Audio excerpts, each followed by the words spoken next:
केव के अंदर ले जाती है। लेकिन वहाँ पर जाते ही ज़ूपेन उन सबसे कहता है हम लोग यहाँ पर नहीं रह सकते, हमें यहाँ से जल्दी से निकलना होगा। ज़ीटियान उसे कहता है लेकिन क्यों? ज़ूपेन उनको बताता है कि यहाँ पर जो घास उगी हुई है ये हीलिंग इफेक्ट सकती है, इसलिए बहुत सारे स्पिरिट बीस्ट यहाँ पर आते हैं अपनी बॉडीज को हील करने के लिए। हम लोग यहाँ पर नहीं रह सकते, ये एक ट्रैप है। इस तरह की गुफाओं को दूसरे शिकारी शिकार करने के लिए यूज करते हैं। ये चूहा भी यहाँ पर इस घास को देखकर आया होगा और इसने हमें भी अपने साथ यहाँ पर बुला लिया, लेकिन हमें क्या पता था कि ये एक ट्रैप है। ज़ीटियान गुस्सा हो जाता है, चूहे पर चिल्लाते हुए कहता है तुम तो यहाँ से अपना गड्ढा खोदकर भाग जाओगे, लेकिन हम लोग कहाँ जाएंगे, हम लोग तो चल भी नहीं सकते। वो चूहा ज़ीटियान की बात सुनने के बाद बहुत ज्यादा डर जाता है, जबकि ज़ाओनिंग उसे उठा लेती है। इस पर गुस्सा होने की क्या जरूरत है, इस बेचारे को कौन सा पता था, ये तो हमारी हेल्प कर रहा है। ज़ाओनिंग उन दोनों से कहती है अब ये बताओ कि आगे करना क्या है। ज़ीटियान कहता है अब हम लोग कर भी क्या सकते हैं सिर्फ यहाँ से भागने के अलावा। ज़ूपेन कहता है क्या किसी को पता है कि इस वक्त टाइम क्या हुआ है? ज़ाओनिंग उसे कहती है मुझे कंफर्म तो नहीं, क्योंकि बाहर बारिश हो रही है, लगता है कि दिन गुजर चुका है और रात होने वाली है। ज़ूपेन कहता है ये तो बहुत ही बुरा हुआ, मुझे लगता है कि हमारी जो गोलियां हमने खाई थी उनका असर खत्म होने वाला है, क्योंकि एक दिन पूरा गुजर चुका है। और तुम्हें पता है कि अगर एक बार उन गोलियों का असर खत्म हो गया तो सारे के सारे मॉन्स्टर्स और स्पिरिट बीस्ट उनको पता चल जाएगा कि हम लोग यहाँ पर हैं। हम लोग यहाँ पर बैठकर बातें कर रहे हैं और मुझे लगता है कि बाहर से कोई मॉन्स्टर्स हम पर अटैक करने के लिए यहाँ पर आने वाले होंगे। ज़ीटियान उसकी बात सुनने के बाद और भी ज्यादा डर जाता है और कहता है क्या वो सारे मॉन्स्टर्स हम पर अटैक करने के लिए ग्रुप्स की शक्ल में आएंगे? ज़ूपेन उसे कहता है हाई लेवल के बीस्ट को इस तरह की छोटी छोटी ट्रिक्स अपनाने की जरूरत नहीं है, वो ट्रैप्स नहीं लगाती। ये तो छोटे बीस्ट हैं जो कि ग्रुप्स की शक्ल में शिकार करते हैं। इस तरह के ट्रैप्स को छोटे बीस्ट ही यूज करते हैं। उसी वक्त उन्हें बाहर से एक जोरदार चीख की आवाज आती है। बाहर एक वुल्फ खड़ा होता है। वो लोग जैसे बाहर की तरफ देखते हैं तो उस वुल्फ के साथ और भी बहुत सारे वुल्फ्स होते हैं और वो सारे वुल्फ्स भागते हुए गुफा की तरफ आगे बढ़ते हैं। ज़ूपेन उनसे कहता है ये तो और भी ज्यादा बुरा हो गया, ये तो ब्लड थर्स्टी वुल्फ्स हैं। हालांकि ये सारे सेकंड लेवल के स्पिरिट बीस्ट हैं, लेकिन ये क्योंकि ग्रुप्स में होते हैं इसलिए ये बहुत ज्यादा स्ट्रॉन्ग है और इनका किंग वो थर्ड लेवल का बीस्ट होता है। जब ये ग्रुप्स में होते हैं तब ये बहुत ज्यादा स्ट्रॉन्ग होते हैं, यहाँ तक कि फोर्थ लेवल के स्पिरिट बीस्ट भी इनके साथ पंगा लेने से घबराते हैं। ज़ीटियान कहता है ये तो अफसोस की बात है, हालांकि मैंने गॉड से प्रे भी की है अपनी जान बचवाने की, लेकिन फिर भी मुझे लगता है कि मैं यहीं पर मरने वाला हूँ। ज़ीटियान और ज़ाओनिंग दोनों ही अपना चेहरा लटकाकर वहीं पर बैठ जाते हैं, उन्हें लगता है कि वो लोग मरने वाले हैं। ज़ूपेन ज़ीटियान से कहता है अपनी तलवार निकालो और ज़ाओनिंग को दे दो। ज़ीटियान ज़ूपेन से कहता है हालांकि मेरी स्वर्ड एक मैजिक वेपन है जो कि फोर्थ लेवल का मैजिक वेपन है, लेकिन फिर भी क्योंकि ज़ाओनिंग के पास बहुत ही कम की पावर है, ये इस मैजिक वेपन को हैंडल नहीं कर पाएगी और इन सारे बुल्स को नहीं मार पाएगी। ये तुम्हारी तरह बिल्कुल भी नहीं है, तुम तो एक मॉन्स्टर हो। तुम अपने की गैदरिंग राम के 6th लेयर पर हो, लेकिन फिर भी तुम एक ज़ांटियान के मास्टर के साथ फाइट कर सकते हो। ज़ूपेन ज़ीटियान से कहता है तुम अपनी बकवास बंद करो बेवकूफ इंसान। फिर वो ज़ाओनिंग से कहता है तुम जल्दी से इसकी तलवार लो, तुम्हें उनके साथ फाइट करने की जरूरत नहीं है। साथ ही वो अपने पास से एक बॉटल निकालता है और कहता है इसके अंदर पील है, इसको खाने से तुम्हारी ब्रेथ हाइड हो जाएगी, मेरे पास सिर्फ यही पील बची है। तुम छुपकर इन वुल्व्स के पास से गुजर जाना और इस माउंटेन से दूर चली जाओ। माउंटेन ऑफ बीस्ट को पार करने के बाद वापस अपने घर मत जाना, बल्कि इस ट्रॉम से बाहर चली जाना। ज़ाओनिंग भी उसकी बात सुनकर हैरान हो जाती है। ज़ीटियान ज़ूपेन की बात सुनने के बाद कहता है हाँ हम लोग इतना तो कर ही सकते हैं, इसने हमारी जान बचाई है, अब हम दोनों मिलकर इसकी जान बचाएंगे। वो अपनी तलवार निकालता है और ज़ाओनिंग से कहता है ये लो मेरी तलवार। ज़ाओनिंग ज़ीटियान के हाथ से उसकी तलवार ले लेती है और ज़ूपेन के हाथ से वो पिल्स ले लेती है और फिर वो तलवार लेकर गुफा से बाहर की तरफ चली जाती है। ज़ीटियान ज़ूपेन से कहता है लगता है कि हम दोनों ने अपना कर्ज अदा कर दिया है, इसने हमारी जान बचाई थी और हम दोनों ने मिलकर इसकी जान बचा ली। अब अगर हम लोग मर भी जाते हैं तो हमें कोई फर्क नहीं पड़ता, कम से कम हमें मरने से पहले ज़ाओनिंग के बारे में परेशान होने की जरूरत तो नहीं। ज़ूपेन से कहता है मैं इसके लिए परेशान नहीं हूँ, मैं तो बस थोड़ा सा अजीब महसूस कर रहा था, इसलिए मैंने उसे यहाँ से जाने दिया। मैं नहीं चाहता कि वो लड़की यहाँ पर रहकर मेरे लिए और कुछ करे, मैं चाहता हूँ कि बस वो यहाँ से चली जाए। ज़ीटियान उसे कहता है तुम तो अभी भी बिल्कुल वैसे ही हो, सेल्फिश इंसान। लेकिन साथियों ने बाहर से वुल्व्स के रोर करने की आवाज आती है। वो दोनों हैरान होकर बाहर की तरफ देखते हैं। ज़ाओनिंग वहाँ से भागने की बजाय वो तलवार लेकर उन वुल्व्स के सामने खड़ी होती है ताकि उनके साथ फाइट कर सके। ज़ूपेन चिल्लाकर उसे कहता है ज़ाओनिंग ये तुम क्या कर रही हो, तुम्हें तो यहाँ से जाना था। ज़ाओनिंग उन वुल्व्स के साथ फाइट कर रही होती है और पीछे की तरफ देखकर उनसे कहती है जब तक मैं इन सारे वुल्व्स को यहीं पर रोकर रखूंगी तब तक ये गुफा के अंदर नहीं आएंगे और तुम लोग सेफ रहोगे। ज़ूपेन चिल्लाकर उसे कहता है ये सारे तो रेगुलर वुल्व्स हैं, इनका किंग बहुत ज्यादा स्ट्रॉन्ग है, किंग को इस बात से फर्क नहीं पड़ता अगर तुम इनमें से कुछ वुल्व्स को मार भी देती हो, लेकिन तुम इन सारे वुल्व्स के साथ फाइट नहीं कर पाओगी, ये सारे वुल्व्स मिलकर तुम्हें मार डालेंगे। ज़ाओनिंग उसे कहती है मुझे इस बात से फर्क नहीं पड़ता, तुम दोनों मेरे दोस्त हो, जब मेरी जान खतरे में थी तब तुम दोनों वहीं पर थे। हालांकि वुल्फ किंग को अपने दोस्तों की जान से कोई फर्क नहीं पड़ता कि ये लोग जिंदा रहे या मर जाएं, लेकिन मुझे तुम दोनों के जिंदा रहने या मरने से फर्क पड़ता है। साथ ही वो अपनी तलवार को चलाते हुए एक वुल्फ को मार देती है और कहती है, मैं तुम दोनों को यहाँ पर मरने नहीं दे सकती। ज़ाओनिंग क्योंकि इतनी ज्यादा स्ट्रॉन्ग भी नहीं है और वहाँ पर वुल्फ बहुत ज्यादा है, वो एक दो वुल्फ को तो मारती है लेकिन वो बहुत ही जल्दी थक जाती है। लेकिन वो थकने के बाद भी काफी सारे वुल्फ पर अटैक करती है। हालांकि उसके अटैक्स अब बेजान हो चुके हैं, यानी कि उन वुल्फ के ऊपर ज्यादा कुछ असर नहीं हो रहा। ज़ूफेन और ज़ीटियान दोनों अंदर से बैठकर उसे देख रहे हैं कि वो सारे वुल्फ किस तरह उसके ऊपर अटैक कर रहे हैं। ज़ीटियान ज़ूफेन से कहता है, मुझे अभी भी महसूस हुआ है कि हम दोनों बहुत ही घटिया इंसान हैं। हम दोनों ही जिस लड़की को मारने की कोशिश की वो लड़की हम दोनों की जान बचा रही है। वो सारे वुल्फ आगे की तरफ बढ़ते हैं और घूमकर चारों तरफ से ज़ाओनिंग को घेर लेते हैं। एक वुल्फ पीछे की तरफ से आगे बढ़ता है और उसके कंधे पर बाइट कर लेता है, जिसकी वजह से उसके हाथ से उसकी तलवार गिर जाती है। वो वुल्फ उसको कंधे से पकड़कर जमीन पर गिरा लेता है। ज़ाओनिंग रोते हुए जोर जोर से चिल्लाना शुरू कर देती है, जबकि ज़ीटियान और ज़ूफेन अंदर बैठे रो रहे होते हैं क्योंकि वो भी कुछ नहीं कर सकते। वो यहाँ से उठकर ज़ाओनिंग को नहीं बचा सकते। वो सारे वुल्फ ज़ाओनिंग को गिरा लेने के बाद उसके इर्द गिर्द घूमना शुरू कर देते हैं। उनमें से दो वुल्फ आगे बढ़ते हैं, एक उसे राइट साइड से पकड़ता है और उसे लेफ्ट साइड से पकड़ता है और वो उसे दोनों साइडों पर खींचना शुरू कर देते हैं, जैसे कि वुल्फ अपने शिकार के साथ करते हैं उसको नोचने के लिए। उनमें से एक बड़ा सा वुल्फ अपना मुंह खोलता है और ज़ाओनिंग के सर को खाने के लिए आगे बढ़ता है। ज़ाओनिंग भी अपनी आंखें बंद कर लेती है, उसे लगता है कि वो मरने वाली है, जबकि ज़ूफेन और ज़ीटियान भी अपनी आंखें बंद कर लेती है क्योंकि वो सब कुछ देख नहीं सकते। उसी वक्त आसमान से एक स्क्रीच की आवाज आती है और वहाँ पर जितने भी वुल्फ होते हैं वो सब अपने आप मर जाते हैं। कोई बहुत ही पावरफुल मॉन्स्टर वहाँ पर आता है और उन सारे वुल्फ को मार देता है और इस बार भी वही ब्लू रंग की फ्लेम नजर आती है। ये वही ब्लू रंग की फ्लेम वाला पंछी है जिसने पहले इनकी जान बचाई थी। सारे छोटे वुल्फ के मरने के बाद उनका वुल्फ किंग वहीं पर खड़ा होता है। वो उसकी तरफ देखता है और एक जोरदार दहाड़ मारता है, जबकि वो ब्लू फ्लेम उसको भी जलाकर खाक कर देती है। वहाँ पर जो कुछ भी होता है वो सब कुछ जल जाता है इन तीनों के अलावा। साथ ही गुफा के अंदर का सीन दिखाते हैं जहाँ पर ज़ीटियान और ज़ूफेन दोनों बेहोश पड़े होते हैं।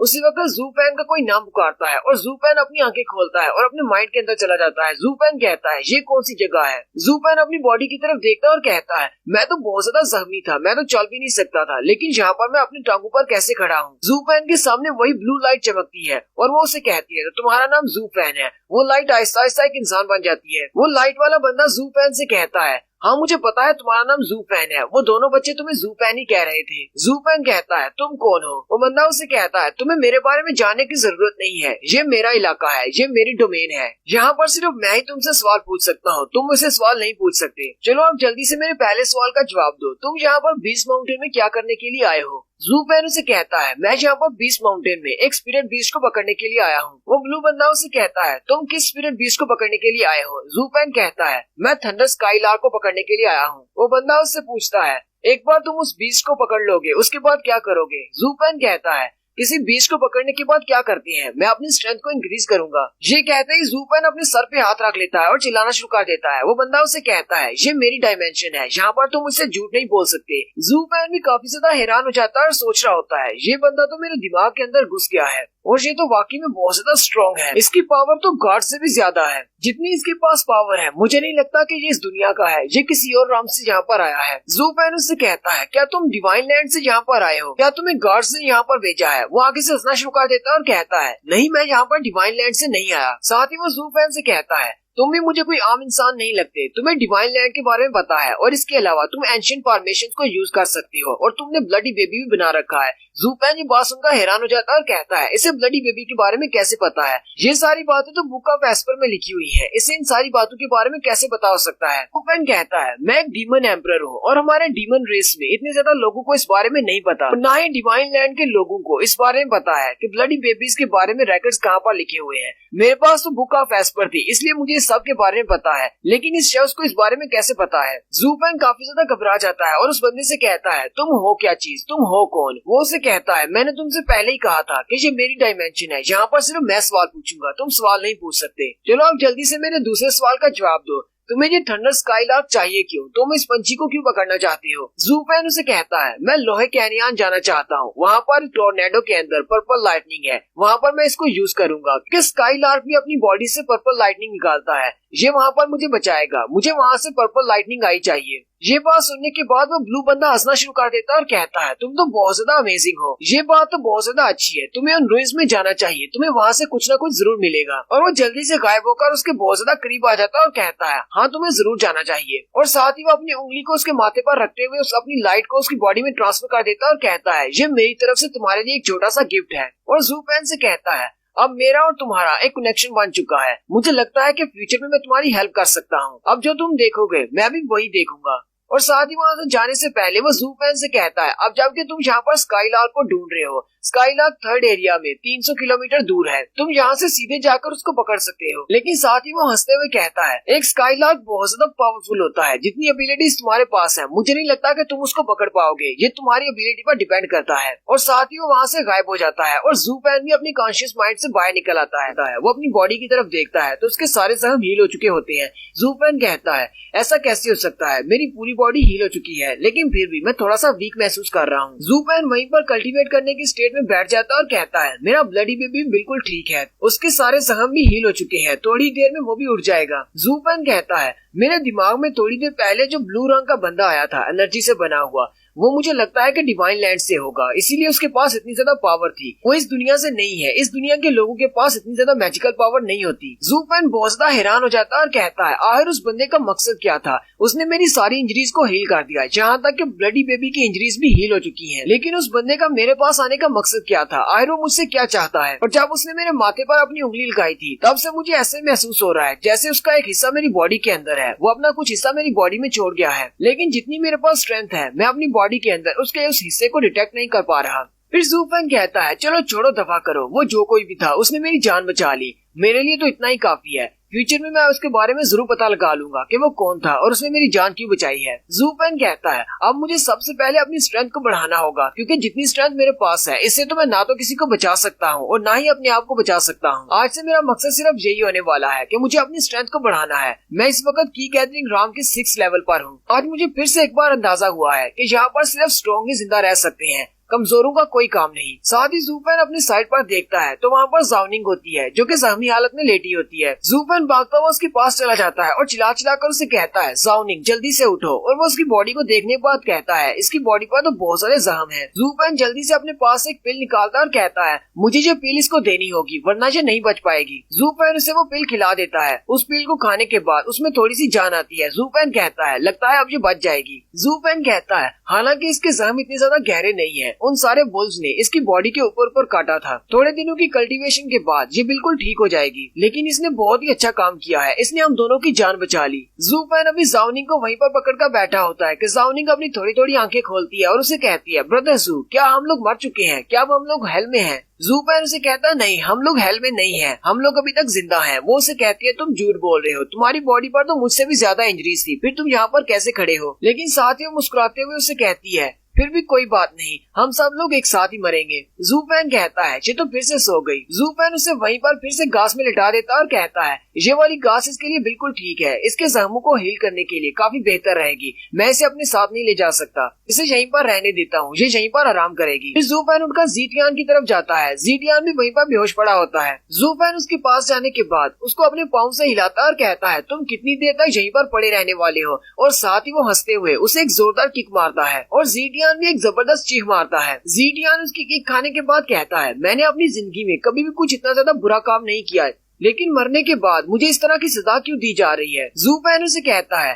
तुम्हें क्या लगता है कि बैक पर किक खाना ये कोई टॉर्चर है? तुम्हें लगता है कि इसको टॉर्चर कहते हैं तो इसका मतलब तुमने कभी जिंदगी में टॉर्चर सहा ही नहीं। ज़ीटियान उसे कहता है तुमने मुझे किक मारी, लेकिन तुमने मुझे किक क्यों मारी? हम सारे लोग तो एक साथ मरे थे, फिर तुम मुझे किक क्यों मार रहे हो? ज़ूफेन उसे कहता है मुझे मारना इतना भी आसान नहीं है, अगर मैं यहाँ पर मरूंगा तो तुम सारे लोग मेरे साथ ही मरोगे, लेकिन हम लोग अभी तक जिंदा हैं। ये तो अफसोस की बात है कि तुम भी अभी तक जिंदा हो। ज़ीटियान ये बात सुनकर बहुत ज्यादा हैरान हो जाता है और कहता है क्या मैं भी अभी तक जिंदा हूँ? थोड़ी देर खामोश रहने के बाद ज़ीटियान हंसना शुरू कर देता है और कहता है हम लोग तो अभी तक उसी केव में हैं, मैं तो वाकई में जिंदा हूँ। लेकिन साथ ही उसके मुंह से ब्लड निकलता है और वो फिर से वहीं पर शांत होकर बैठ जाता है। ज़ूफेन उसे कहता है बेवकूफ कहेंगे, तुम अभी तक जख्मी हो। ज़ीटियान ज़ूफेन से कहता है अगर हम लोग अभी तक जिंदा हैं तो फिर तुम यहाँ पर चल फिर कैसे सकते हो? तुम्हारी इंजरीज तो हमसे ज्यादा गहरी थी और ऊपर से हम सब लोगों ने सेम मेडिसिन खाई हुई है। मेरी तो कल्टीवेशन भी तुमसे ज्यादा है, मुझे तुम्हारी जगह पर हील होना चाहिए था। मुझे लगता है कि तुम कोई इंसान नहीं हो, तुम एक स्पिरिट बीस्ट हो जिसने हजारों साल की कल्टीवेशन के बाद इंसानी बॉडी पाली है।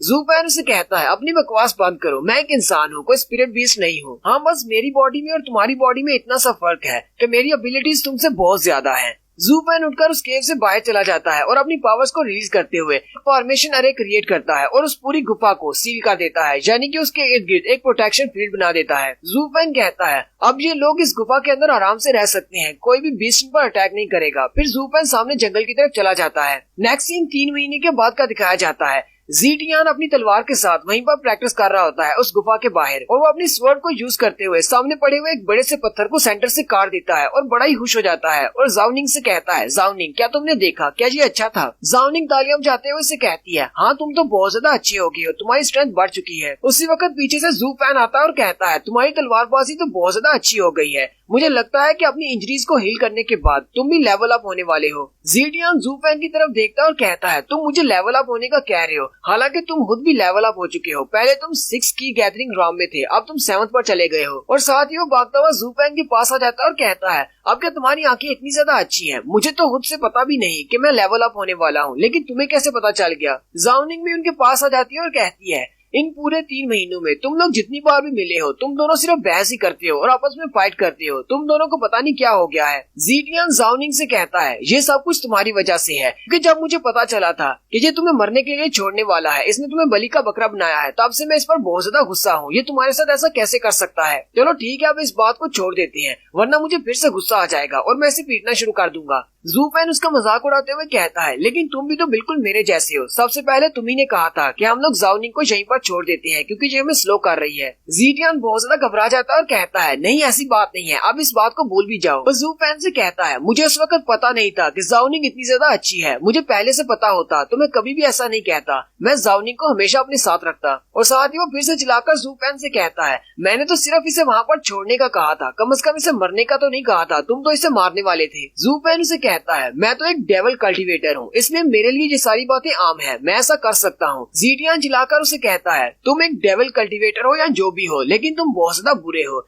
जबकि ज़ाओनिंग उनकी तरफ देखकर मुस्कुरा रही होती है और कहती है इन दोनों ने तो फिर से लड़ना शुरू कर दिया। ज़ाओनिंग उन दोनों से कहती है अब तुम दोनों लड़ना बंद करो, जो कुछ भी हो गया वो सब कुछ पास में था, अब इस बारे में बहस करने की जरूरत नहीं है, मैंने तुम दोनों को माफ कर दिया। ज़ीडियन चिल्लाकर उसे कहता है नहीं मैं इसे माफ नहीं कर सकता, मुझे तुम्हारे लिए इंसाफ चाहिए। ज़ाओनिंग आगे बढ़ती है और उन दोनों का हाथ पकड़ते हुए उन दोनों के हाथ मिला देती है और कहती है तुम दोनों हैंडशेक करो और दोस्त बन जाओ और एक दूसरे से वादा करो कि जिंदगी और मौत में एक दूसरे के साथ रहोगे, एक साथ जियोगे और एक साथ मरोगे। वो दोनों ही ज़ाओनिंग की तरफ बहुत ही हैरान होकर देखते हैं। ज़ूफेन सोच रहा होता है ये फीलिंग बहुत ज्यादा अजीब है, मैंने आज से पहले ऐसा कुछ भी फील नहीं किया, लेकिन हम दोनों आपस में हाथ मिला रहे हैं जिंदगी और मौत के लिए, यानी आज के बाद हम दोनों इकट्ठे जिएंगे मरेंगे। ज़ूफेन कहता है मुझे एक नई जिंदगी मिली है और इस जिंदगी में मुझे कुछ ऐसे दोस्त मिले हैं जो कि मेरे साथ जीने और मरने को तैयार हैं, लेकिन अफसोस की बात यह है कि मेरा यहाँ पर आने का मकसद कुछ और है, मुझे इस तरह के दोस्तों के साथ अपना टाइम वेस्ट नहीं करना। और वो साथ ही अपने हाथ को पीछे खींच लेता है। ज़ूफेन फिर से आगे बढ़ जाता है और उन दोनों से कहता है अब जबकि तुम दोनों हील हो चुके हो, अब हम तीनों को अपने अलग अलग रास्ते पर चले जाना चाहिए। ज़ाओनिंग उसे कहती है रुको तुम ऐसा कैसे कह सकते हो? ज़ूफेन कहता है सॉरी अगर मैंने कुछ गलत कह दिया हो, मेरे कहने का मतलब ये था कि मैं यहाँ से जा रहा हूँ, तुम दोनों अपने रास्ते पर चले जाओ। ज़ूफेन ज़ीडियन से कहता है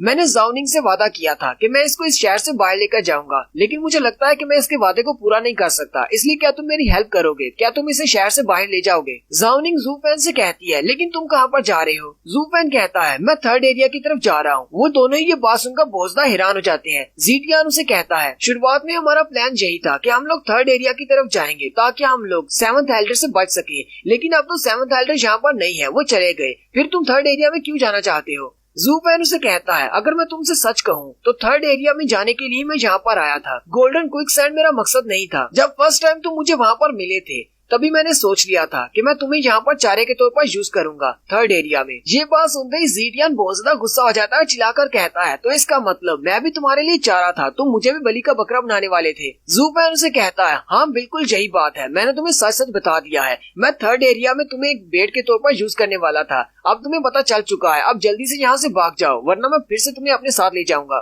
तुम मुझसे जितना ज्यादा दूर रहोगे तुम्हारे लिए उतना ज्यादा अच्छा रहेगा। ज़ाओनिंग जल्दी से आगे बढ़ती है और ज़ूफेन का बाजू पकड़कर उसे रोक लेती है और कहती है अगर तुम मुझे एक बर्डन नहीं समझते तो मुझे अपने साथ ले जाओ, मैं तुम्हारे साथ जाऊंगी, चाहे तुम मुझे 3rd एरिया में जाकर चारे के तौर पर यूज कर लेना, लेकिन फिर भी मैं तुम्हारी हेल्प करना चाहूंगी क्योंकि मैं तुम्हारी दोस्त हूँ। ज़ीडियन जल्दी से भागता हुआ सामने की तरफ आता है और ज़ाओनिंग से कहता है ये तुम क्या कह रही हो, ये तो वाकई में तुम्हें यूज कर सकता है, इसलिए इसके पास मत जाओ। ज़ूफेन ज़ाओनिंग से पूछता है, क्या वाकई में तुम ऐसा चाहती हो? तुम्हें पता है कि मैं तुम्हें चारे के तौर पर यूज करूंगा, फिर भी तुम मेरे साथ आना चाहती हो? ज़ाओनिंग उससे कहती है, किंगमिंग सिटी में किसी ने मेरी हेल्प नहीं की, सिर्फ वो तुम वाहिद इंसान थे जिसने मेरी हेल्प की। जब हम लोगों ने 7th एल्डर से डायमंड क्विकसैंड को चोरी किया, तब तुमने अपनी फॉर्मेशंस की मदद से और अपनी जीनियसनेस की मदद से हम लोगों की जान बचाई थी। थोड़ी देर पहले मैंने तुमसे कहा था कि हम सब लोग एक साथ जिएंगे और मरेंगे, क्योंकि आज के बाद हम तीनों दोस्त हैं। उसी वक्त ज़ीटियान भी आगे बढ़ता है और उनके हाथ पर अपना हाथ रखता है। ज़ूफेन कहता है, ज़ीटियान क्या तुम भी हमारे साथ जाना चाहते हो? ज़ीटियान उसे कहता है, हाँ मैं भी तुम्हारे साथ जाऊंगा, पर इसको ये मत समझना कि मैं तुम्हारी हेल्प करने के लिए जा रहा हूँ। मैं यहाँ पर ज़ाओनिंग के लिए जा रहा हूँ कि कहीं तुम दोबारा से इसे मारने की कोशिश ना करो। ज़ाओनिंग उसकी बात सुनकर मुस्कुराना शुरू कर देती है।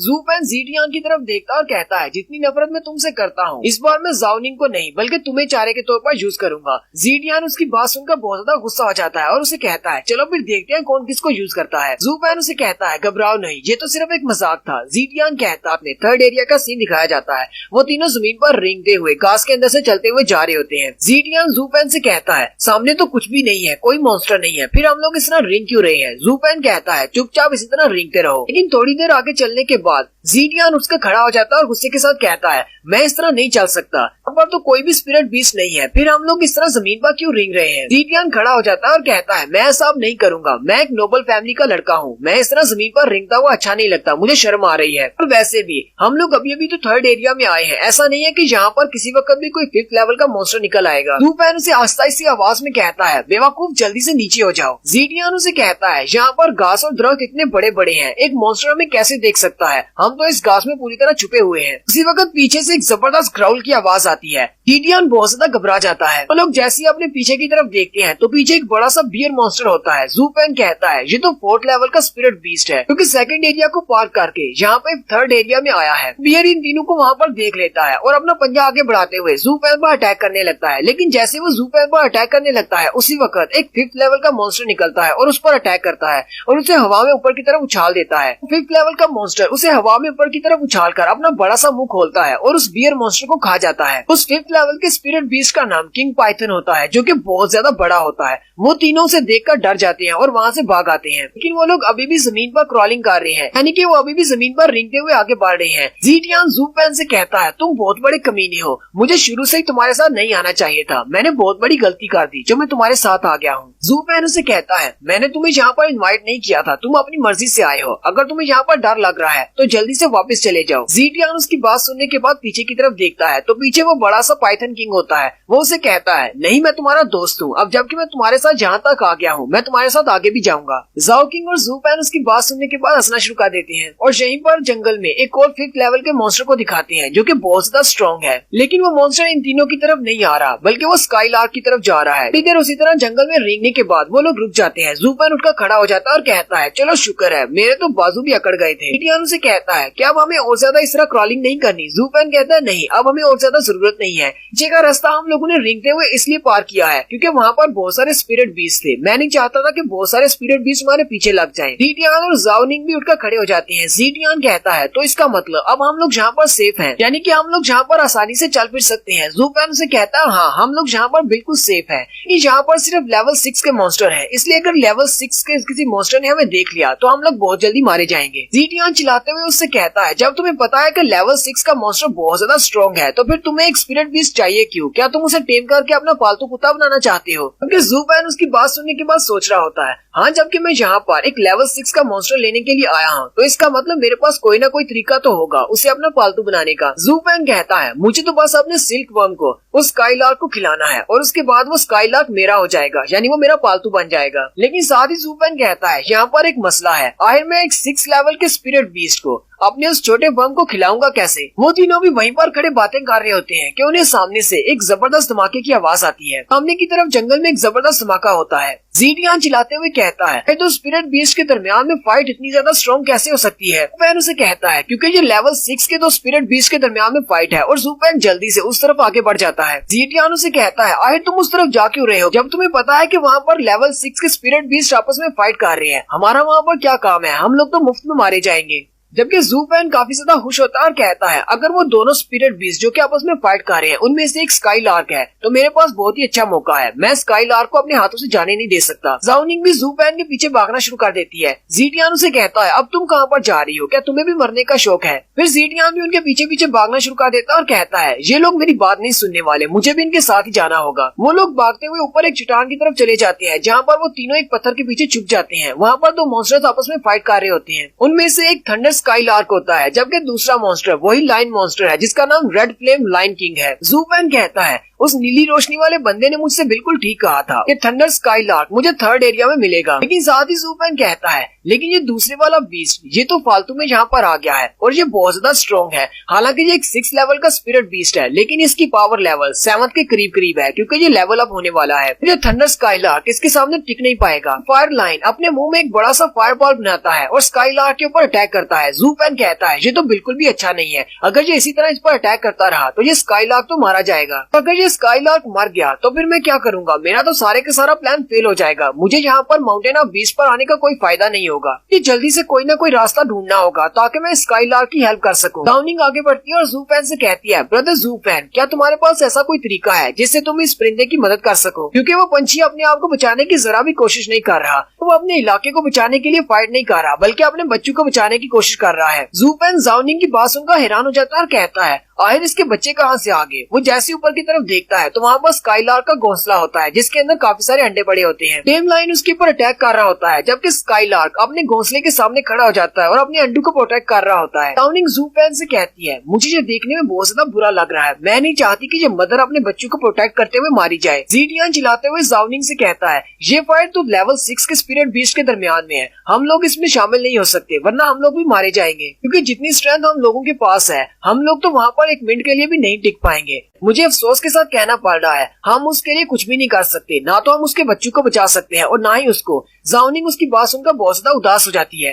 ज़ाओ निंग रोना शुरू कर देती है और कहती है लेकिन वो माँ अपने बच्चों को बचाने के लिए बहुत ज्यादा मेहनत कर रही है, इससे मुझे अपनी फैमिली की याद आ गई। मेरी पूरी फैमिली में सारे लोग मुझसे बहुत ज्यादा प्यार करते हैं। हालांकि मेरी फैमिली को पता है कि एक बार मैं घर से भाग गई तो ज़ू फैमिली वाली मुश्किल में पड़ जाएंगे, लेकिन फिर भी मेरे फादर ने मेरी हेल्प मुझे घर से भगा दिया ताकि मैं सेफ रहूं। ज़ाओ निंग उन दोनों से कहती है मुझे माफ कर दो, मैं जरा जज्बाती हो गई थी, इमोशनल होकर मैंने तुम लोगों से ये सब कुछ कह दिया, मैं नहीं चाहती कि तुम दोनों भी मारे जाओ। ज़ूफेन ज़ाओ निंग से कहता है तुम्हें परेशान होने की जरूरत नहीं। वो दोनों उसकी तरफ घूर कर देखते हैं, अब इसके क्या मतलब है। ज़ूफेन ज़ाओ निंग से कहता है अभी तुम देखना तुम्हारा भाई कैसे जाकर उस बड़े से पंछी को बचाता है। ज़ीटियान ज़ूफेन से कहता है ये तो बड़ी अजीब बात है, तुम इतने अच्छे कब से हो गए जो तुम ज़ाओ निंग के लिए एक पंछी को बचाने के लिए जाओगे। ज़ूफेन ज़ीटियान से कहता है लगता है कि तुम मुझे अभी अच्छी तरह से जानते नहीं, मैं इस दुनिया का सबसे ज्यादा अच्छा इंसान हूँ, लेकिन मैं इस पंछी को अकेले नहीं बचा सकता, मुझे तुम दोनों की हेल्प की जरूरत है। ज़ीटियान ज़ाओ निंग के सामने अपने पॉइंट बनाने के लिए कहता है अगर तुम अच्छे इंसान हो तो मैं इस दुनिया का सबसे बड़ा अच्छा इंसान हूँ, ठीक है मुझे बताओ क्या करना है, मैं भी तुम्हारी हेल्प करूंगा। लेकिन साथ ही ज़ीटियान बहुत ज्यादा चौंक जाता है और कहता है कहीं यहाँ पर तुम इस स्काईलार्क के लिए तो नहीं आए, तुमने कहा था कि तुम यहाँ से एक स्पिरिट बीस्ट ले जाना चाहते हो, तो इसका मतलब तुम यहाँ पर स्काईलार्क के लिए आए हो। ज़ूफेन उसे कहता है मेरे साथ रहते रहते तुम तो काफी ज्यादा स्मार्ट हो गए हो, तुम्हारा दिमाग भी चलना शुरू हो गया है। ज़ीटियान चिल्लाते हुए उससे कहता है मैं इसमें तुम्हारी जरा भी हेल्प नहीं करूंगा, मैंने थोड़ी देर पहले कहा था लेकिन अब मुझे पता है तुम मुझे फिर से इस्तेमाल करने वाले हो, अगर तुम्हें वो स्काईलार्क चाहिए तो जाकर हुदी से टेम कर लो, मैं तुम्हारी हेल्प नहीं करूंगा। ज़ूफेन साथ ही ज़ाओ निंग को इशारा करता है और कहता है जाओ जाकर उसको मनाओ। ज़ाओ निंग ज़ूफेन का इशारा समझ जाती है और सीधी ज़ीटियान के पास चली जाती है और रोती हुई आंखों के साथ उसे कहती है ब्रदर ज़ीटियान क्या तुम ब्रदर ज़ू की हेल्प नहीं करोगे, मुझे उस पंछी पर बहुत ज्यादा तरस आ रहा है, उस बेचारे के बच्चे मारे जाएंगे, जाओ जाकर उनकी हेल्प करो। ज़ीटियान उसकी बात सुनने के बाद सोच रहा होता है ये उस पंछी को बेचारा कह रही है, वो किस एंगल से इसे बेचारा लग रहा है, जरा देखो तो सही वो कितनी पावर के साथ फाइट कर रहा है, उसकी सिर्फ एक स्ट्राइक और वो हम सबको मार सकता है, क्या इसको मैच यहाँ पर बेचारा नजर नहीं आ रहा। लेकिन ज़ाओ निंग फिर से उसे अपनी मोटी मोटी आंखों के साथ देखती है।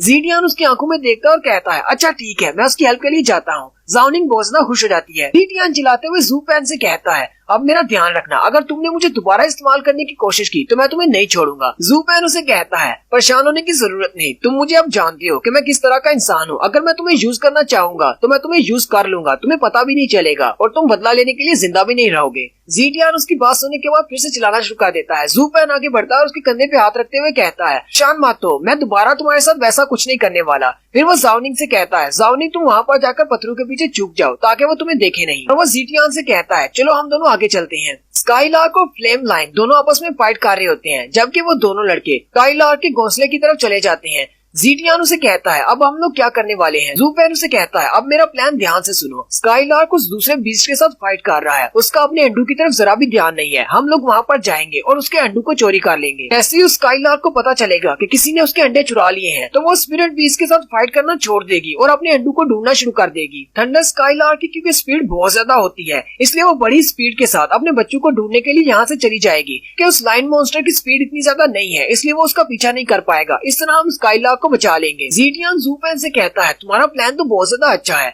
अब उन अंडू को वहाँ से लेकर कौन आएगा। ज़ूफेन कहता है जाहिर सी बात है तुम जाओगे। ज़ीटियान हैरान हो जाता है। ज़ूफेन कहता है मजाक कर रहा हूँ, चलो फिर दोनों एक साथ आगे बढ़ते हैं और स्काईलार्क के सारे अंडू को उठा लाते हैं। वो दोनों बड़े ही आराम से उस घोंसले की तरफ आगे बढ़ते हैं ताकि अंडू को उठा ले। ज़ाओनिंग भी उनकी तरफ देखकर काफी ज्यादा खुश होती है कि इनका प्लान काम कर रहा है, लेकिन उसी वक्त वो फ्लेम लाइन उनकी तरफ देखता है। फ्लेम लाइन को ज़ूफेन और ज़ीटियान नीचे नजर आ जाते हैं। वो स्काईलार्क से फाइटिंग छोड़कर उन दोनों की तरफ अटैक करने के लिए आगे बढ़ता है। ज़ूफेन जैसे ही उन अंडू के करीब पहुंचता है वो ऊपर की तरफ देखता है तो फ्लेम लाइन उनकी तरफ आ रहा होता है। ज़ूफेन ऊपर की तरफ देखता है तो ज़ीटियान से कहता है ये तो बहुत ही बुरा हो गया, उस फ्लेम लाइन ने हमें देख लिया है, अब हम लोग क्या करेंगे। ज़ीटियान ज़ूफेन से कहता है अब जल्दी से बताओ प्लान क्या है, अब इन अंडू का क्या करें, इन अंडू को कैसे यहाँ से लेकर जाएं। ज़ूफेन कहता है इन अंडू का क्या करना है, इनको यहीं पर फेंक दो। ज़ूफेन उन अंडू के घोंसले को वहीं पर उलट देता है और वो सारे के सारे अंडे वहीं पर गिर जाते हैं। ये देखकर स्काईलार्क भी जल्दी से नीचे की तरफ आ जाता है अपने अंडू को प्रोटेक्ट करने के लिए। फ्लेम लाइन हवा में से अपने मुंह से एक बड़ा सा फायरबॉल सामने की तरफ फेंकता है, जबकि ज़ूफेन उसके अंडू को उठाकर उस फायरबॉल के सामने फेंकता है।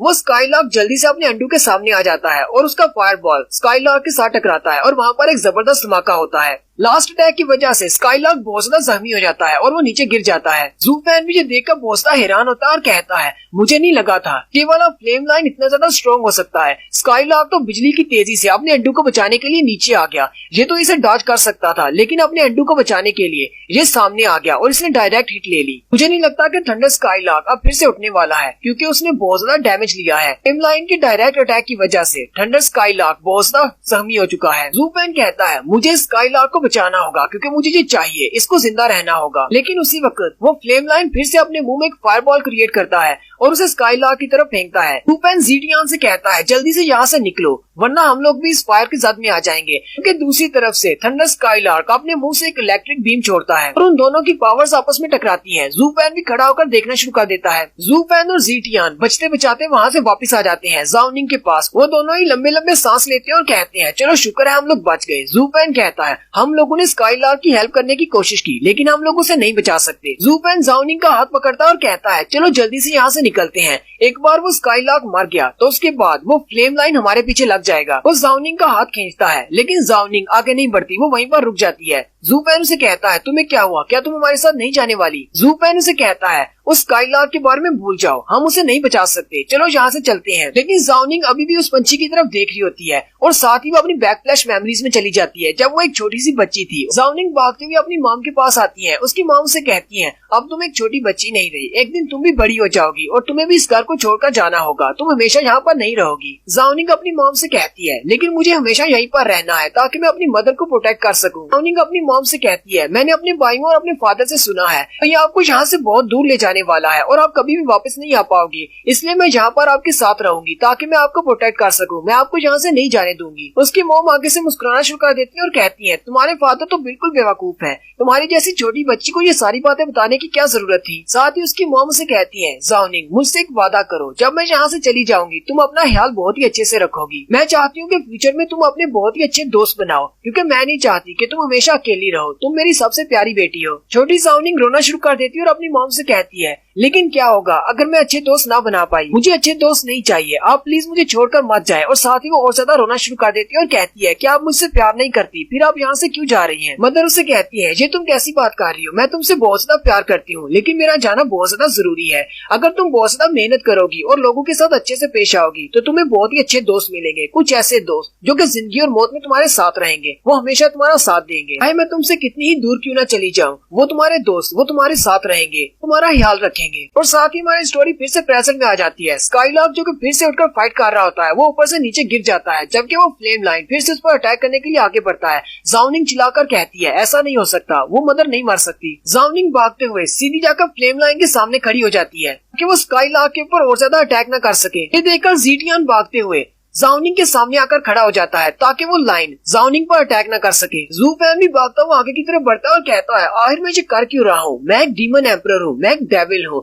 मैं दो आम इंसानों के लिए अपनी जान को खतरे में क्यों डाल रहा हूँ। लेकिन साथ ही वो कहता है ये दोनों मेरे दोस्त हैं, यानी कि मेरी फैमिली का हिस्सा है, मुझे इन्हें प्रोटेक्ट करना होगा। मैं इन दोनों के लिए ये सब कुछ नहीं कर रहा, बल्कि मैं अपनी फैमिली को प्रोटेक्ट करने के लिए कर रहा हूँ। जो चीज मेरी है उसे कोई नहीं छू सकता, मैं एक डेविल हूँ। वो ज़ाओनिंग और ज़ीटियन के सामने आकर खड़ा हो जाता है और कहता है अगर आज मुझे यहाँ पर मरना है तो मैं अपने दुश्मन का सामना करते हुए मरूंगा। जैसे ही ज़ू फैन उस मॉन्स्टर के सामने आकर खड़ा होता है, उसी वक्त उसकी बॉडी के अंदर वो नीले रंग की रोशनी चमकना शुरू हो जाती है। जैसे ही वो रोशनी उसकी बॉडी के अंदर चमकती है, पर उस नीले रोशनी वाले बंदे ने उसके माथे पर उंगली लगाई थी, वहाँ पर एक निशान चमकता है और वहाँ से एक नीले रंग की रोशनी निकलती है। वो फ्लेम लाइन उसके सामने आकर रुक जाता है और उसकी रोशनी को देखकर बहुत ज्यादा घबरा जाता है। तो लाइन मॉन्स्टर इतना ज्यादा घबरा जाता है कि वो उस रोशनी को देखकर वहाँ से पीछे की तरफ भागना शुरू कर देता है। ज़ू फैन अपने माथे पर हाथ रखता है और कहता है मुझे अभी अभी कुछ महसूस हुआ, बिल्कुल वैसी ही रोशनी जैसी उस ब्लू लाइट वाले बंदे से निकल रही थी। ज़ीटियन ज़ू फैन से कहता है ज़ू फैन अब मुझे सच्ची सच्ची बताना, क्या तुम वाकई में एक इंसान हो। ज़ू फैन अपने कंधे से उसके हाथ को झटक देता है और कहता है बेवकूफ इंसान, हाँ मैं एक इंसान हूँ, तुम्हें दिखाई नहीं दे रहा। ज़ीटियन उसे कहता है मुझे तुम्हारी किसी भी बात पर यकीन नहीं है, मैंने कभी किसी लेवल 6 के बीस्ट को इस तरह किसी इंसान को देखकर भागते हुए नहीं देखा। क्या तुमने देखा नहीं, वो तुम्हारी तरफ देखकर कितना ज्यादा घबरा गया था, वो तुम्हें देखकर इतना ज्यादा घबरा गया था जैसे उसे लग रहा था कि तुम उसे कच्चा खा जाओगे। हम सारे दोस्त हैं, तुम मेरे भाई हो, मुझे जल्दी से बताओ सच्चाई क्या है, तुम कौन हो, क्या तुम इंसान हो। ज़ू फैन उसकी तरफ देखता और कहता है मेरा तुम्हारे जैसा कोई भी भाई नहीं है और मैं तुम्हें कुछ भी नहीं बताऊंगा। ये बात सुन के ज़ीटियन बहुत ज्यादा गुस्सा हो जाता है। ज़ाओनिंग जाकर उस स्काईलार्क के पास बैठ जाती है जो कि बहुत ज्यादा बुरी हालत में है और मरने वाली है। ज़ू फैन ज़ाओनिंग के पास जाता है और कहता है ये नहीं बचेगी, ये मर जाएगी। ज़ाओनिंग उदास से चेहरे के साथ ज़ू फैन से कहती है क्या तुम्हारे पास कोई तरीका है, क्या तुम इसको बचा सकते हो। ज़ू फैन अपना सर हिलाते हुए से कहता है नहीं मैं इसको नहीं बचा सकता। ज़ाओनिंग और भी ज्यादा उदास हो जाती है और साथ ही वो रोना शुरू कर देती है। उसके आंसू उसके चेहरे से बहकर नीचे गिरते हैं। उसी वक्त वो स्काईलार्क फिर से उठती है और काव काव करके उनको कुछ कहती है। ज़ाओनिंग उसकी बात समझ जाती है और जल्दी से उसके अंडू की तरफ देखते हुए ज़ू फैन से कहती है इसे अपने अंडे चाहिए। ज़ाओनिंग भागती हुई उसके अंडू की तरफ जाती है तो वो सारे के सारे अंडे उस फ्लेम ड्रैगन की फ्लेम की वजह से जल चुके होते हैं। ज़ू फैन उसे कहता है ये सारे के सारे जल चुके हैं और इनके अंदर जो बच्चे थे वो भी मर गए हैं। ज़ाओनिंग उन्हें गिनते हुए कहती है यहाँ पर तो सिर्फ 4 अंडे हैं, 5वां अंडा कहाँ पर है। ज़ाओनिंग काफी ज्यादा खुश हो जाती है और ज़ू फैन से कहती है यहाँ पर तो एक अंडा मिसिंग है, हमें लगता है कि हम उसको बचा सकते हैं, उसे ढूंढते हैं। लेकिन ज़ू फैन और ज़ीटियन उसके सामने सर झुकाकर खड़े होते हैं, उन्हें लगता है कि 5वां अंडा भी जल चुका है। ज़ाओनिंग उन दोनों के लटके हुए चेहरे देखकर और भी ज्यादा उदास हो जाती है और वहीं पर बैठ जाती है और कहती है मुझे माफ कर देना, मैं तुम्हारे बच्चों को नहीं बचा सकी। ज़ाओनिंग उसके जले हुए अंडू को उठाकर उस स्काईलार्क के सामने लाकर रख देती है। वो स्काईलार्क अपने पर को उठाती है तो उसके नीचे उसका 5वां अंडा होता है जो कि बिल्कुल ठीक होता है। वो तीनों भी जो देखकर बहुत ज्यादा हैरान हो जाते हैं। ज़ू फैन कहता है तो इस मदर ने अपने 4 अंडों को सैक्रिफाइस कर दिया, बल्कि एक को बचा लिया क्योंकि इसे पता था कि ये सभी अंडों को नहीं बचा सकती। इसने अपने आखिरी अंडे को बचाने के लिए अपनी जान दे दी। इसने अपने अंडे को अपने नीचे कवर किया हुआ था, अगर वो लाइन इसको मार भी डालता तो इसे इसके अंडे के बारे में नहीं पता चलता और अगर ये मर भी जाती तब भी ये अपने बच्चे को बचा लेती। वो स्काईलार्क अपना सर उठाती है और काव काव करते हुए ज़ू फैन से कुछ कहती है। ज़ू फैन हैरान हो जाता है और कहता है क्या तुम अपना अंडा मुझे देना चाहती हो। स्काईलार्क अपना सर हिलाते हुए उसे कहती है हाँ मैं अपना अंडा तुम्हें दे रही हूँ। ज़ू फैन उसके अंडे को अपने हाथ में पकड़ता है और कहता है इस अंडे के ऊपर भी आग ने असर किया है, अगर इस अंडे को हैच भी कर लेते हैं और इसके अंदर से बच्चा निकल भी आता है तो इतना ज्यादा वीक होगा कि वो मर जाएगा। लेकिन साथ ही ज़ू फैन कहता है मेरे पास एक तरीका है, मैं इसको बचा सकता हूँ। वो स्काईलार्क के सर पे हाथ रखता है और उसे सारी बात बता देता है। स्काईलार्क उसे इजाजत दे देती है। वो स्काईलार्क ज़ू फैन की बात सुनने के बाद वहीं जमीन पर गिर जाती है और साथ ही उसकी आंखें भी बंद हो जाती है। ज़ाओनिंग ये देखकर बहुत ज्यादा उदास हो जाती है और रोना शुरू कर देती है। नेक्स्ट सीन आधे घंटे के बाद का होता है। ज़ू फैन और ज़ीटियन अभी वहीं पर खड़े होते हैं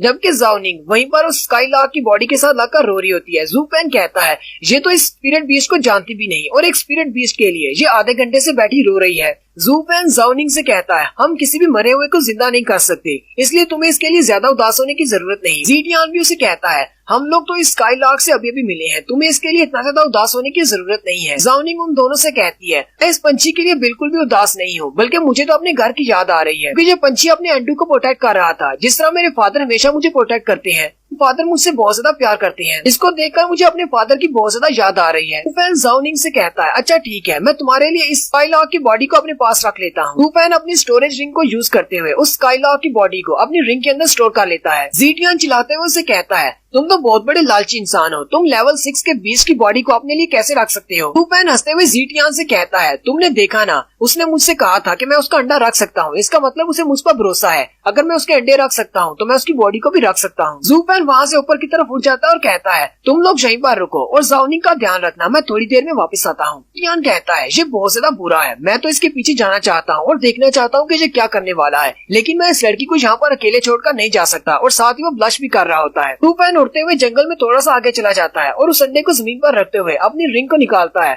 और उस स्काईलार्क की बॉडी को फिर से बाहर निकाल लेता है। तो साथ ही वो कुछ और मटेरियल भी निकालता है जो कि वो रॉयल फैमिली और कियानलंग पवेलियन से लेकर आया है। लुफैन कहता है, एक स्पिरिट बीस्ट की बॉडी को हेवन और अर्थ दोनों से नरिशमेंट मिलती है, यानी कि इसके पास बहुत ज्यादा पावर होती है, वो भी डिवाइन पावर। लुफैन अपनी पावर को रिलीज करते हुए कहता है, किसी भी स्पिरिट बीस्ट की बॉडी को रिफाइन किया जा सकता है इन स्टोन्स की मदद से। लुफैन कहता है, इस अंडे के अंदर जो बच्चा है उसको हील करने के लिए इसी के मदर की बॉडी की एनर्जी की मुझे जरूरत है, वरना ये बच्चा सर्वाइव नहीं कर पाएगा। लुफैन कहता है, मुझे इसी की मदर की बॉडी को यूज करते हुए इसे नॉरिश करना होगा ताकि ये हैच हो सके।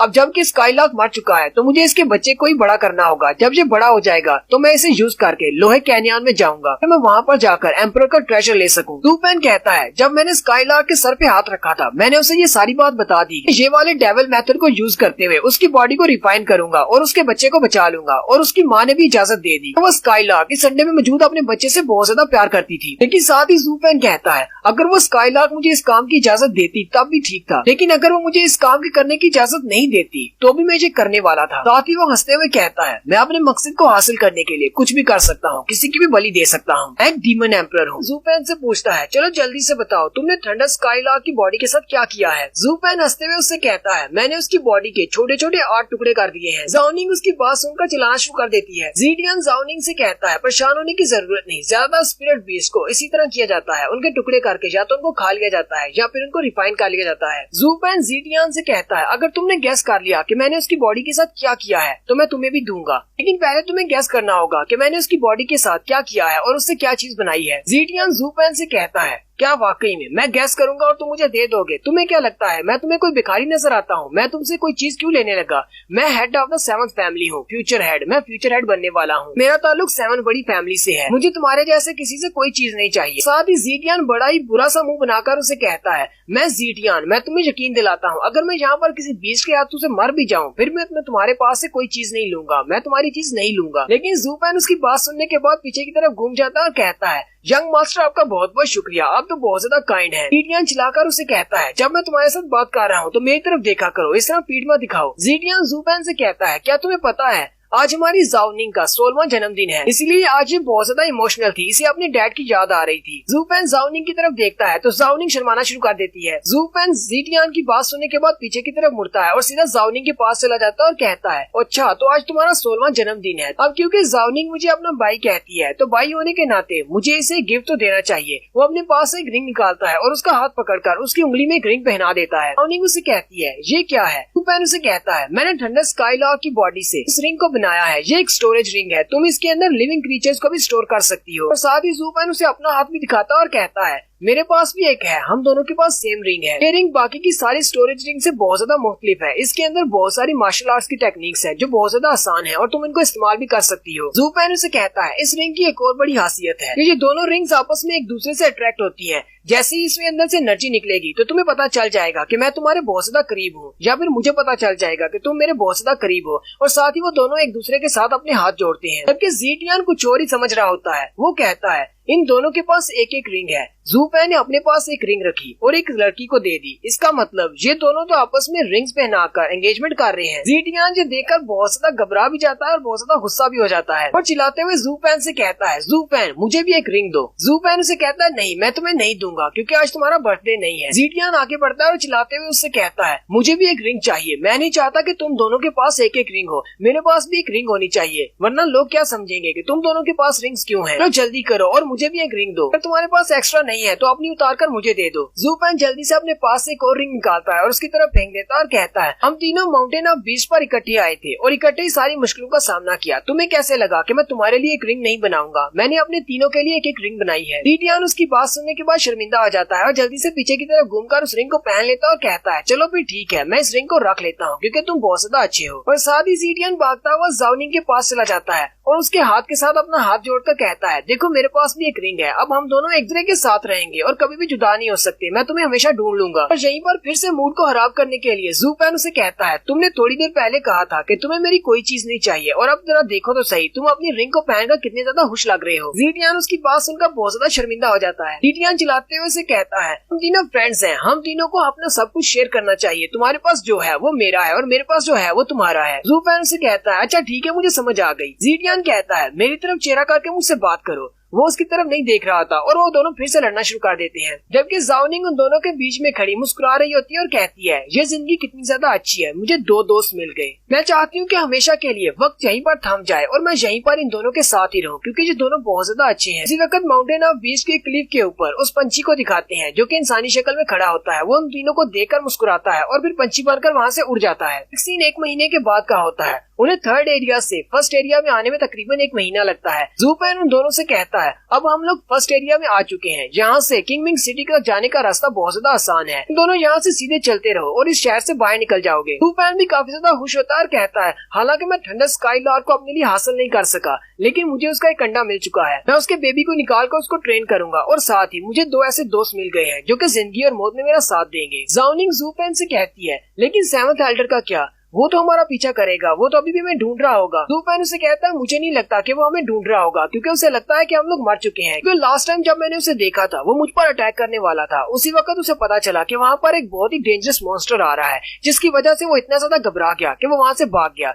और वो यही सोच रहा होगा कि हम लोग उस मॉन्स्टर के हाथों में मारे गए होंगे। इसलिए मुझे नहीं लगता कि अब वो मजीद हमारा पीछा करेगा। ज़ीडियान ज़ूफेन से कहता है, तो वहाँ पर ऐसा कौन सा डेंजरस मॉन्स्टर आया था जिसने हमें छोड़ दिया लेकिन उसको डराकर भगा दिया? ज़ूफेन कहता है, मुझे कैसे पता होगा? ज़ीडियान कहता है, तुम्हें क्यों नहीं पता? ज़ूफेन ज़ाओनिंग से कहता है, एक बार तुम इस सिटी से बाहर चली जाओ, उसके बाद तुम कहाँ पर जाओगी? तुमने क्या कुछ सोचा है? ज़ाओनिंग ज़ूफेन से कहती है, ब्रदर ज़ूफेन, तुम जहाँ पर जाओगे मैं तुम्हारे साथ जाऊंगी। ज़ीडियान ये बात सुनकर काफी ज्यादा चौंक जाता है। अब यहाँ पर ज़ीडियान की एंट्री होती है। ज़ीडियान ज़ाओनिंग से कहता है, तुम मेरे साथ जिन्हो मैंशन क्यों नहीं चलती? वहाँ पर तुम्हें प्रोटेक्शन मिलेगी, तुम मेरे साथ वहाँ पर हमेशा रह सकती हो। अगर तुम्हारी फैमिली वहाँ पर तुम्हें वापस लेने के लिए भी आती है तो मेरी फैमिली वाले तुम्हें प्रोटेक्ट करेंगे, वहाँ पर मैं हमेशा तुम्हारी हिफाजत के लिए रहूंगा। ज़ाओनिंग उसे कहती है, चलो भी ठीक है, मैं तुम्हारे साथ जिन्हो मैंशन चलती हूँ। ज़ीडियान बहुत ज्यादा खुश हो जाता है। ज़ाओनिंग ज़ीडियान से कहती है, मैंने कभी 7th फैमिलीज को नहीं देखा, योमिंग वैली वालों के अलावा, मैं भी देखना चाहती हूँ।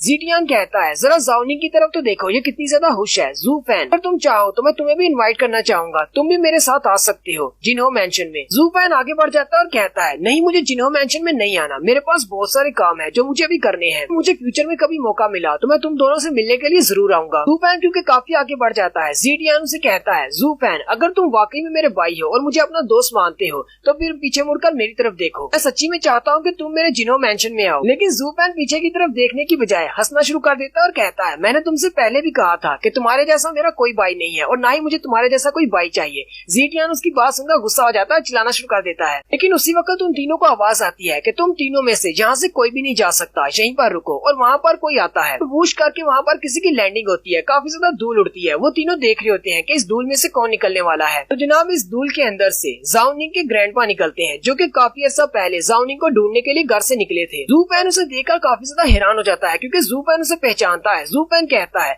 ये तो चैंपियन ऑफ द हेवंस है, ये इसका निकनेम है। ज़ूफेन ज़ीडियान से पूछता है, क्या ये भी योमिंग वैली का एक एल्डर है? ज़ीडियान उसे कहता है, नहीं, मुझे नहीं पता, मैंने इसे पहले कभी नहीं देखा। ज़ूफेन कहता है, लेकिन इस बूढ़े की शक्ल को देखकर तो लग रहा है जैसे ये हमें कच्चा खा जाएगा। ये जोमिंग वैली से हो या ना हो, लेकिन ये बहुत ज्यादा गुस्से में है और ये हमें यहाँ से जाने नहीं देगा। इस बात में तो कोई शक नहीं, ये हमारा दुश्मन है। लेकिन उसी वक्त ज़ाओनिंग ग्रैंडपा कहते हुए सामने की तरफ भाग जाती है। ज़ीटियान भी ये बात सुनकर काफी ज्यादा हैरान हो जाता है और कहता है तो इसका मतलब ये तो जू फैमिली से है। तो मैंने जिस चैंपियन ऑफ द हेवन के बारे में सुन रखा था वो जू फैमिली से है। ग्रैंडपा जल्दी से अपनी पोती को गले से लगा लेते हैं और कहते हैं तुम कहाँ पर भाग गई थी? मैंने पूरे इस जंगल को छान मारा, मैं पिछले कई महीनों से तुम्हें ढूंढ रहा हूँ, घर वापस नहीं गया, मैं तुम्हें लेकर ही वापस जाने वाला था लेकिन तुम मुझे मिली नहीं। ज़ाओनिंग रोना शुरू कर देती है और कहती है प्लीज ग्रैंडपा मुझे माफ कर दे, मैंने आपको बहुत बड़ी मुश्किल में डाल दिया। दादाजी उसे कहते हैं कोई बात नहीं, हमारी परेशानी तो बहुत छोटी है। साथ ही ग्रैंडपा गुस्से के साथ दोनों लड़कों की तरफ देखकर कहते हैं तो पिछले कुछ महीनों से तुम इन दोनों लड़कों के साथ थी, कहीं इन दोनों लड़कों ने तुम्हारे साथ कुछ किया तो नहीं? ज़ाओनिंग शर्माना शुरू कर देती है और कहती है ग्रैंडपा आप इस तरह की बात कैसे कर सकते हैं? ग्रैंडपा उन दोनों लड़कों से कहते हैं चलो जल्दी से बताओ तुम दोनों में से किसने मेरे बड़े पोते जू गैंग को मारा था? ग्रैंडपा जैसे ही अपनी बात को मुकम्मल करते हैं ज़ीटियां चिल्लाते हुए जू पैन की तरफ इशारा करके ग्रैंडपा से कहता है ग्रैंडपा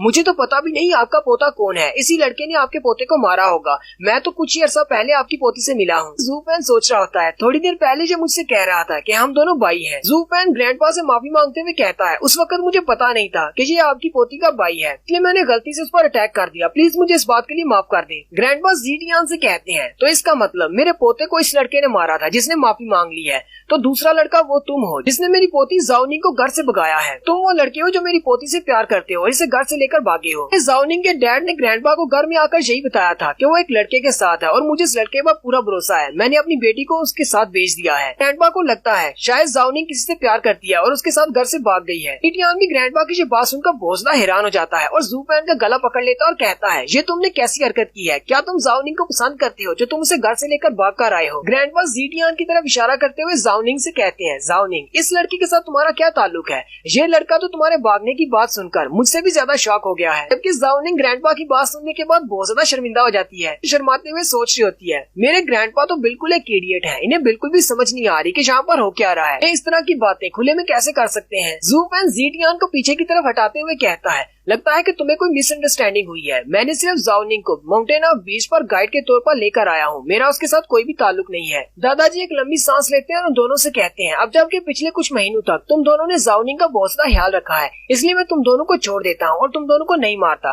और वो ज़ाओनिंग का हाथ पकड़ते हैं और कहते हैं चलो ज़ाओनिंग घर वापस चलते हैं। वो उन्हें पीछे से आवाज देता है और कहता है रुको तुम दोनों वापस नहीं जा सकते। ग्रैंडपा उसे गुस्से के साथ कहते हैं क्या तुम हमें यहाँ पर रोकने की कोशिश कर रहे हो? जू पैन कहता है आप ज़ाओनिंग को वापस नहीं ले जा सकते, मैं तो आपसे भी यही कहूंगा कि आपको भी वापस नहीं जाना चाहिए। जबकि जू पैन उनसे कहता है मुझे नहीं लगता कि आप दोनों को वापस जाना चाहिए। ग्रैंडपा काफी ज्यादा गुस्सा हो जाते हैं और कहते हैं क्या तुम हमें यहाँ पर रोकने की कोशिश कर रहे हो? तुम्हारी हिम्मत कैसे हुई हमें यहाँ पर रोकने की? जू पैन कहता है मैं तो बस इतना ही कह रहा हूँ कि आप लोग वापस नहीं जा सकते। ग्रैंडपा उसे कहते हैं तुम्हारी इस बात का मतलब क्या है, हम लोग वापस अपने घर क्यों नहीं जा सकते? जू पैन ग्रैंडपा से कहता है बड़े ही अफसोस के साथ मुझे आपसे कहना पड़ रहा है कि हमने जोमिंग वैली के 7th एल्डर को बहुत ज्यादा गुस्सा दिला दिया है और वो हमें ढूंढ रहे हैं। 7th एल्डर ने आपकी ज़ाओनिंग को भी वहाँ पर देख लिया था और उसे पता है कि ज़ाओनिंग जू फैमिली का हिस्सा है, इसलिए वो जू फैमिली के मेंशन में ही गया होगा। और अगर तुम ज़ाओनिंग को लेकर वापस अपने घर जाते हो तो मुझे नहीं लगता कि तुम अपने घर में ज्यादा दिन तक रह पाओगे, तुम लोग सीधा ऊपर ही जाओगे। एल्डर भी उसकी बात सुनकर बहुत ज्यादा हैरान हो जाते हैं। फिर वो ज़ाओनिंग की तरफ देखते हैं जैसे उसे इशारा करके पूछ रहे हो क्या ये लड़का बिल्कुल ठीक कह रहा है?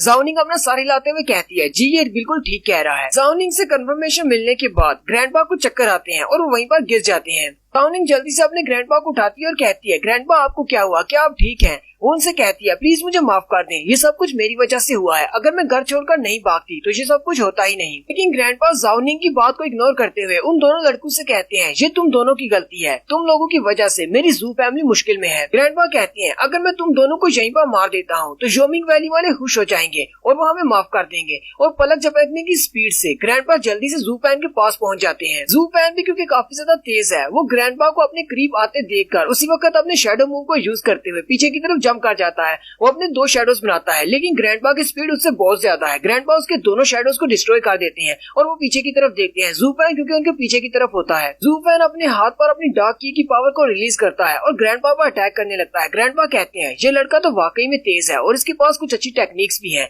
इसी वजह से इसने मेरे बड़े पोते को हरा दिया। लेकिन जू पैन जैसे ही ग्रैंडपा पर अटैक करता है ग्रैंडपा की स्पीड उससे बहुत ज्यादा है। ग्रैंडपा जल्दी से पीछे की तरफ हट जाते हैं। ग्रैंडपा जू पैन से कहते हैं यहाँ पर अफसोस की बात यह है कि तुम्हारी स्पीड मुझसे कम है। और मुझ में बस यही एक डिफरेंस है, तुम्हारी स्पीड कम है लेकिन तुम्हारी स्ट्रेंथ ज्यादा है, लेकिन मेरी स्पीड ज्यादा है। ज़ूफैन को भी पता चल जाता है क्या मुझ पर अटैक होने वाला है, मैं इनके अटैक से नहीं बचूंगा। ग्रैंडपा उसकी कमर पर अटैक करते हैं। ग्रैंडपा उसे बैक साइड से एक जबरदस्त पंच मारते हैं। ज़ूफैन के मुंह से ब्लड निकलता है और वो दूर जाकर गिरता है। ज़ूफैन गिरने के बाद उठने की कोशिश करता है लेकिन वो काफी ज्यादा जख्मी हो चुका है। ग्रैंडपा उसके सामने आकर खड़े हो जाते हैं और कहते हैं तुम्हारा खेल खत्म हो चुका है, तुम नहीं उठ पाओगे। लेकिन उसी वक्त ग्रैंडपा ऊपर की तरफ देखते हैं तो ज़ीडियन अपनी तलवार लेकर ग्रैंडपा पर अटैक करने के लिए ऊपर की तरफ से जंप करता है। जैसे ही वो अपनी तलवार के साथ ग्रैंडपा पर अटैक करता है, ग्रैंडपा नीचे से गायब हो जाते हैं और वो जल्दी से बड़ी स्पीड के साथ उसके पीछे चले जाते हैं। ज़ीडियन पर भी सेम वही मूव यूज करते हैं जो कि उन्होंने ज़ीडियन पर यूज किया है। ज़ीडियन भी बेचारा पीछे जाकर गिरता है और वो भी एक ही मूव के साथ बहुत ज्यादा जख्मी हो जाता है। ज़ीडियन फिर से उठकर खड़ा होता है और कहता है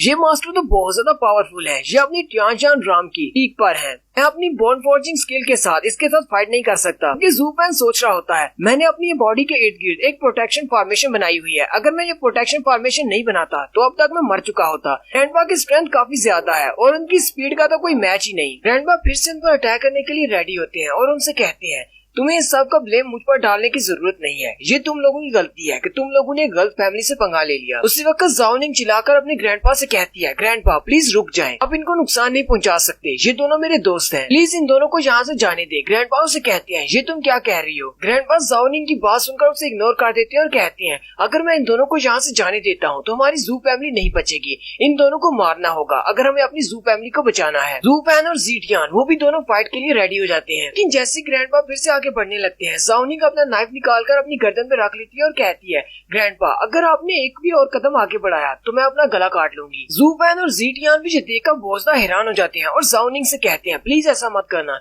जबकि ग्रैंडपा उसे कहते हैं मुझे माफ कर दो मेरी पोती, हम लोग ऐसा नहीं कर सकते, हम लोग 7 फैमिलीज वालों से पंगा नहीं ले सकते, योमिंग वैली वाले बहुत ज्यादा स्ट्रॉन्ग हैं। ज़ूफैन ग्रैंडपा की ये वाली बात सुनने के बाद साथ ही एक प्लान सोच लेता है और हंसते हुए ग्रैंडपा से कहता है ग्रैंडपा क्या आपको लगता है कि हम दोनों को उनके हवाले करने से या फिर हम दोनों को यहाँ पर मार देने से आप अपनी ज़ू फैमिली को बचा सकते हैं। अगर आप ऐसा सोचते हैं तो आपसे बड़ा बेवकूफ कोई नहीं। अगर आप हम दोनों को यहाँ पर मार देंगे तो इसका मतलब आपकी ज़ू फैमिली बहुत ही जल्दी मारी जाएगी, योमिंग वैली वालों के हाथों से भी ज्यादा जल्दी। ग्रैंडपा ज़ूफैन से कहते हैं अब तुम्हारी इस बात का क्या मतलब है। ज़ूफैन ज़ीडियन की तरफ इशारा करते हुए ग्रैंडपा से कहता है क्या आपको पता है ये लड़का कौन है। ये 7 फैमिलीज में से एक बड़ी फैमिली का फ्यूचर हेड बनने वाला है। आपकी छोटी सी फैमिली सेकंड क्लास फैमिली है, आपको क्या लगता है कि आप अपनी सेकंड क्लास फैमिली के साथ इस तरह की 7 फैमिलीज के बड़े यंग मास्टर को पकड़ सकते हैं। ग्रैंडपा ज़ूफैन की बात सुनने के बाद उसे कहते हैं ऐसा नहीं हो सकता, तुम मुझसे झूठ बोल रहे हो, तुम मुझे धोखा देने की कोशिश कर रहे हो। ये वाकई में किसी बड़ी फैमिली का यंग मास्टर है, तो जब ये किंगविंग सिटी में आया था तब मुझे पता क्यों नहीं चला कि ये यहाँ पर आया है। ज़ूफैन ग्रैंडपा से कहता है लेकिन 7 बड़ी फैमिलीज वालों को किंगविंग सिटी में आने के लिए आपकी इजाजत की जरूरत नहीं है, फिर ये लड़का आपसे इजाजत क्यों लेता। और अगर तुम्हें मेरी बात पर यकीन नहीं है तो फिर अपनी आंखों को जरा खोल कर देखो, इस लड़के के हाथ में कौन सा वेपन है और ये लड़का कौन सी मार्शल आर्ट्स की टेक्निक यूज कर रहा है। ज़ूफैन कहता है अगर अभी भी आपको शक है तो आप लोग ट्राई कर सकते हैं, आप हम दोनों को यहीं पर मार दो और उसके बाद देखना जिन्हो मैंशन वाले तुम्हारे साथ क्या करते हैं। योमिंग वैली का तो मुझे नहीं पता कि उनका क्या होगा, लेकिन तुम्हारी सेकंड क्लास फैमिली जिन्हो मैंशन के हाथों से जरूर डिस्ट्रॉय हो जाएगी। ग्रैंडपा ज़ूफैन की बात सुनकर काफी ज्यादा घबरा जाते हैं। ज़ूफैन कहता है एक और बात भी है, अगर तुम हम दोनों को पकड़कर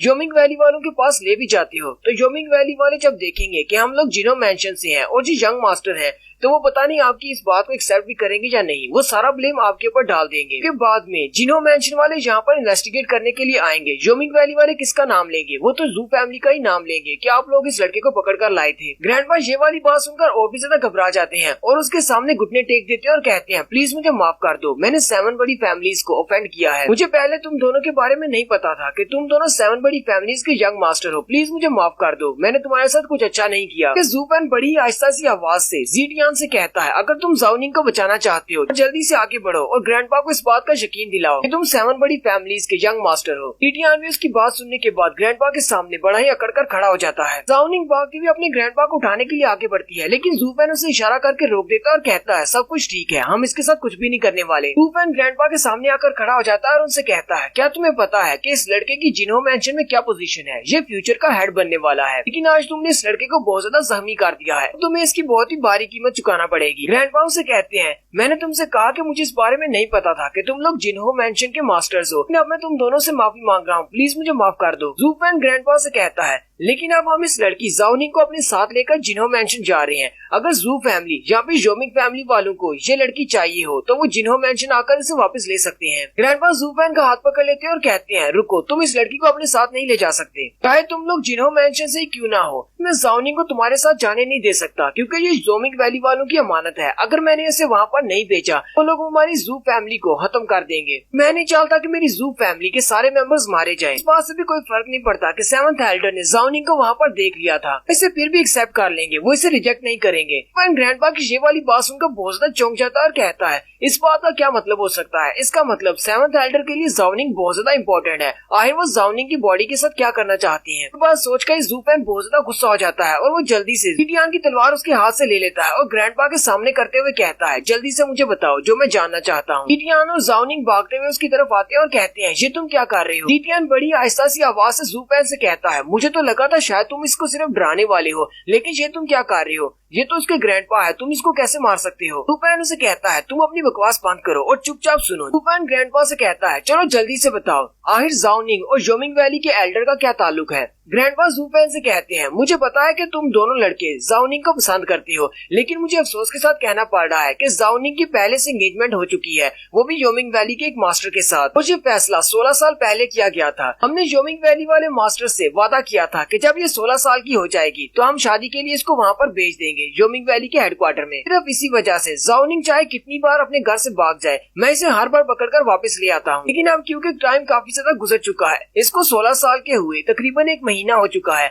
अगर हम लोग इसे जल्दी वापस लेकर नहीं गए तो हमारी पूरी फैमिली को डिस्ट्रॉय कर दिया जाएगा। जोमिंग वैली वाले हमारी फैमिली को नहीं छोड़ेंगे। ज़ीटियान जाओनिंग से पूछता है, क्या यही वजह है कि तुम अपना घर छोड़कर भागी हो? जाओनिंग उसे आगे से कोई भी जवाब नहीं देती, बस वो थोड़ा सा उदास हो जाती है। बस जमीन पर अपना माथा पटकना शुरू कर देते हैं और कहते हैं, मैं तुम लोगों से भीख मांगता हूँ, प्लीज इसको जाने दो। लोग जोमिंग वैली वालों को ऑफेंड नहीं कर सकते, इसे वहाँ पर जाना ही होगा और वो शादी करनी पड़ेगी। जूफैन कहता है, मुझे इनको देखकर लगता तो नहीं कि ग्रैंडपा मुझसे झूठ बोल रहे हैं। जूफैन ग्रैंडपा से कहता है, ये सिर्फ आपको लगता है कि मास्टर इसके साथ शादी करने वाले हैं, लेकिन ऐसी बात नहीं है। ज़ीटियान चिल्लाकर जूफैन से कहता है, तुम्हारी इस बात का क्या मतलब है कि मास्टर इससे शादी नहीं करने वाले? फिर वो इसको किस लिए लेकर जा रहे हैं? जूफैन कहता है, ये शादी सिर्फ एक दिखावा है, एक नाटक है, ये शादी फेक है। जूफैन ग्रैंडपा से पूछता है, वैसे भी पहले भी तो आपके पूरे शहर में से बहुत सारी लड़कियों की शादी जोमिंग वैली में हुई होगी, क्या आपने कभी किसी लड़की को जोमिंग वैली से बाहर आते हुए देखा है? ग्रैंडपा जूफैन से कहते हैं, जोमिंग वैली 7 बड़ी फैमिलीज में से एक बड़ी फैमिली है। जैसी छोटी फैमिलीज जो अपनी लड़कियों की शादी वहाँ पर करते हैं, हम लोग उनसे ये बात नहीं पूछ सकते कि वो हमारी लड़कियों को एक बार शादी हो जाने के बाद बाहर क्यों नहीं भेजते। ये बात सच है कि एक बार जिस लड़की की शादी जोमिंग वैली में होती है वो दोबारा कभी दिखाई नहीं देती। जूफैन हंसना शुरू कर देता है और कहता है, तो इसका मतलब तुम लोग सिर्फ उनके ऑर्डर्स को फॉलो करते हो। लेकिन अगर मैं तुमसे ये कहूँ कि जितनी भी लड़कियों की शादी जोमिंग वैली में हुई है वो सारी लड़कियां अब तक मर चुकी हैं।